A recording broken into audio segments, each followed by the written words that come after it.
क्या कांग्रेस और आम आदमी पार्टी के टकराव से खतरे में है इंडिया गठबंधन की एकता? क्या आम आदमी पार्टी कांग्रेस को इंडिया अलायंस से बाहर का रास्ता दिखा देगी?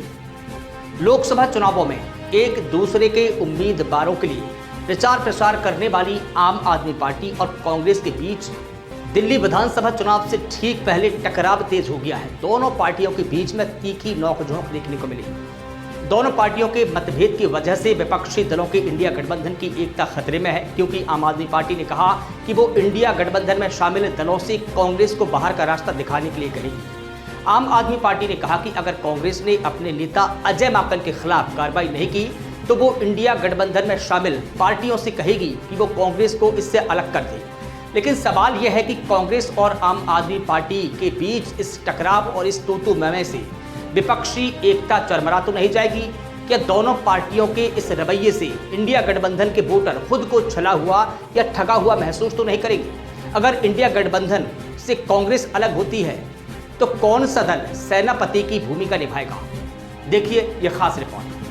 दरअसल दिल्ली में कांग्रेस के प्रमुख नेताओं में से एक अजय माकन ने एक प्रेस कॉन्फ्रेंस में अरविंद केजरीवाल को फर्जीवाल करार दिया था। उन्होंने आम आदमी पार्टी और भारतीय जनता पार्टी को कटघरे में खड़ा करते हुए 12 सूत्रीय श्वेत पत्र जारी किया था और कहा था कि केजरीवाल उन स्कीमों के जरिए लोगों को धोखा दे रहे हैं और गुमराह कर रहे हैं जिनका कोई अस्तित्व ही नहीं है। इसके बाद दिल्ली की मुख्यमंत्री आतिशी और आम आदमी पार्टी के राज्यसभा सांसद संजय सिंह कांग्रेस पर हमलावर हो गए। दोनों ने एक प्रेस कॉन्फ्रेंस करके कांग्रेस पर अगले साल फरवरी में होने वाले दिल्ली विधानसभा चुनावों में बीजेपी की मदद करने के गंभीर आरोप लगाए। संजय सिंह ने प्रेस कॉन्फ्रेंस में कहा कि दिल्ली में कांग्रेस भारतीय जनता पार्टी के साथ खड़ी है। वो विधानसभा चुनाव में भाजपा को फायदा पहुंचाने का हर काम कर रही है। अजय माकन भाजपा की स्क्रिप्ट पढ़ रहे हैं। उन्होंने अरविंद केजरीवाल को राष्ट्र विरोधी कहकर सारी हदें तोड़ दी है। क्या उन्होंने कभी किसी भाजपा नेता को राष्ट्र विरोधी कहा है? संजय सिंह ने कहा कि हमने हरियाणा में कांग्रेस से गठबंधन की पूरी कोशिश की, लेकिन ये हो नहीं सका। हम अलग अलग चुनाव जरूर लड़े, लेकिन पूरे चुनाव अभियान के दौरान कांग्रेस के किसी नेता के खिलाफ एक शब्द तक नहीं बोला।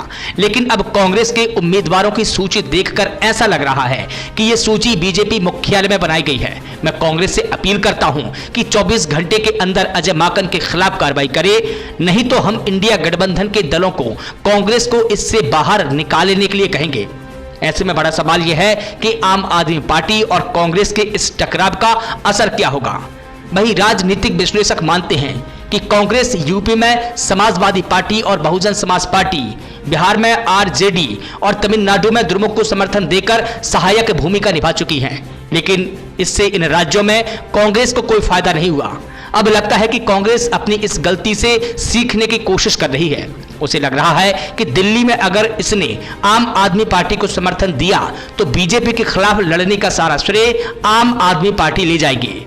दिल्ली में आम आदमी पार्टी की शुरुआत तो काफी अच्छी रही, लेकिन पिछले 5 साल के दौरान पार्टी और इसके नेता लगातार भ्रष्टाचार के आरोपों का सामना कर रहे हैं। इसके कई नेता जेल भी जा चुके हैं। लिहाजा कांग्रेस को लग रहा है कि दिल्ली में भाजपा विरोधी स्पेस को हासिल करने का ये सही समय है।